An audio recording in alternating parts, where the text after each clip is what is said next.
Minerals and hydration, avoiding the keto flu. Now, what is the keto flu? The keto flu is not the flu virus. It's something very different. It has a lot to do with the decrease in carbohydrates. And if you don't do some of the things that we're going to talk about, then you can get the keto flu. So let's go through it together. Loss of electrolytes and water is a result of a low carbohydrate diet, commonly 4 to 8 pounds. So when I say 4 to 8 pounds, we're talking about fluid lost. So typically when you lose weight in the beginning, when you're decreasing fat, you get on the scale, it can be 4 to 8 pounds that is just from fluid. So this is what we're saying. We're saying when you decrease carbohydrates, carbohydrates are predominantly water. So if you don't replenish the water that you're losing, you're going to become very dehydrated. And some of the symptoms that accompany this are going to be dizziness, nausea, cognitive fogginess, things like that. So it's something you definitely want to avoid. Also, when you're decreasing carbohydrate consumption, you're also going to be losing water as well as sodium and potassium. Okay, so when you're decreasing carbohydrates, your body is going to treat sodium and potassium very differently. We're going to talk a little bit more about this. Initial weight lost while on a low carbohydrate diet is due to the carbohydrates removed. Carbohydrates carry a lot of water, as we said before. Electrolytes needed to be replenished are Na, which is sodium, Cl, which is chloride, K is potassium, Ca is calcium, and Mg is magnesium.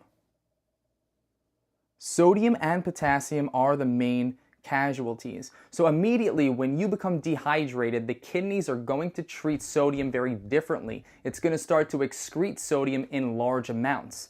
And what has to happen inside the body is potassium has to drop as well to meet sodium. This is something that we don't want to happen.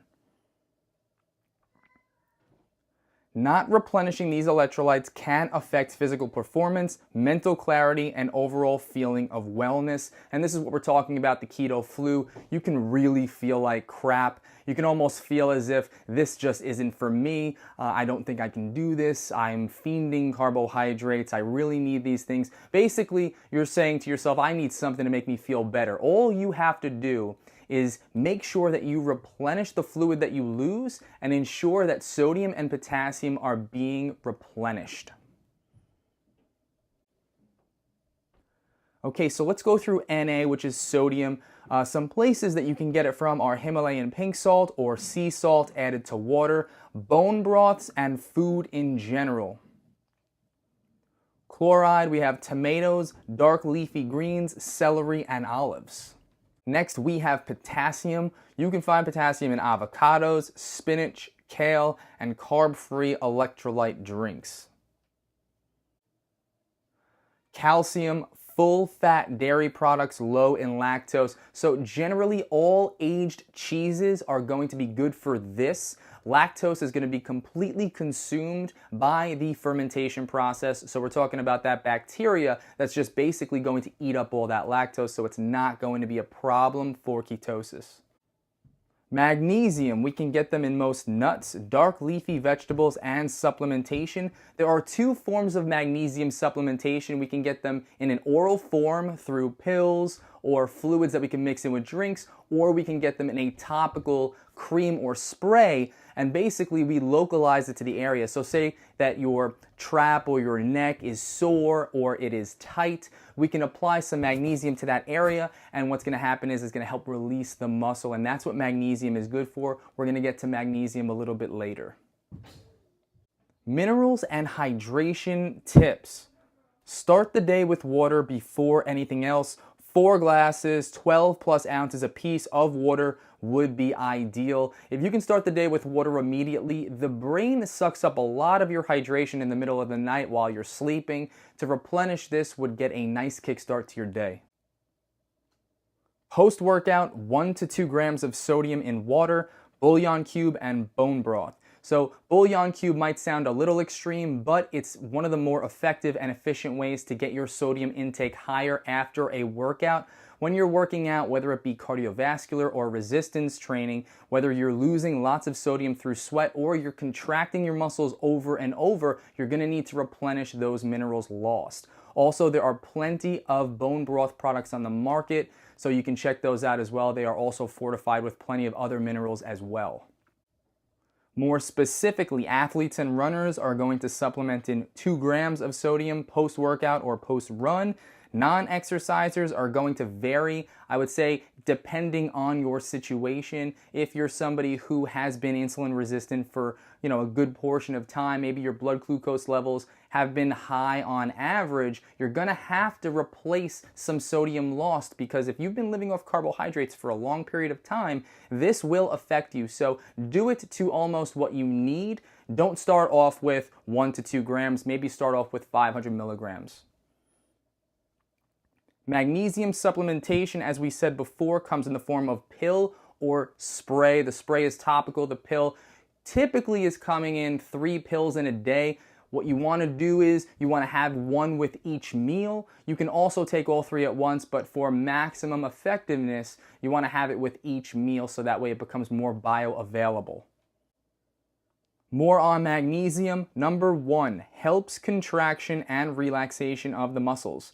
Number 2, helps relax tight muscles. Number 3, calms nerves and the brain. And number 4, a symptom of a magnesium deficiency is going to be muscle twitching, further leading to cramping. The moment that you start to see your muscles twitching, get some magnesium in your body, or else they're going to start to tighten up on you without any control.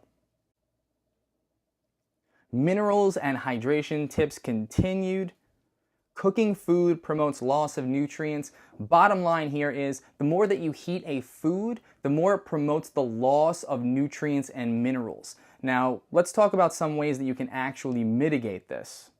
So number 1, with vegetables, and it's typically magnesium, take the drippings from the vegetables and incorporate them into a sauce or drink them as a broth. Steam rather than boil. So the more gentle you cook something, the more you're going to mitigate the loss of the nutrients. So keep that in mind. If you're having a food raw, then it's all the better for making sure that those nutrients and minerals are going to be retained. Number 2, meat, in particular potassium. Cooking to a medium well done will discard most of the minerals. Cook so that drippings are not lost. Same approach here with meats. The more intense that you heat something, the faster the nutrients and the minerals are going to be depleted.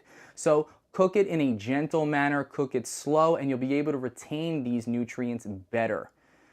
Remember, you gotta follow these instructions as far as hydration goes. Hydration is one of the biggest reasons why people quit before they keto adapt. They just can't handle some of the symptoms, and rightfully so. They are torturous. So make sure that you're hydrating, make sure that you are repleting these minerals and nutrients that are lost. See you guys in the next one.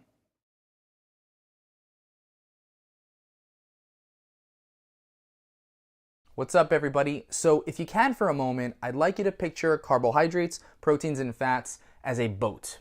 And minerals and hydration are going to be the sea, the water that the boat is riding on.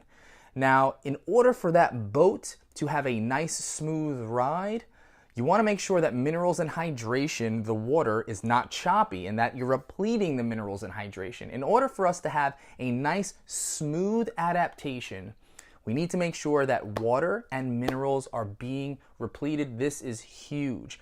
It's not to say that you can't keto adapt without minerals and hydration, but it's going to not feel too pleasant. You're going to feel sick. You're going to feel dehydrated, cognitive fogginess, low energy, so on and so forth. So let's make sure that we do that. This next section is essentially going to put everything that we talked about so far together, and it's going to personalize it for you. How do we put this together for you? Because everybody's different.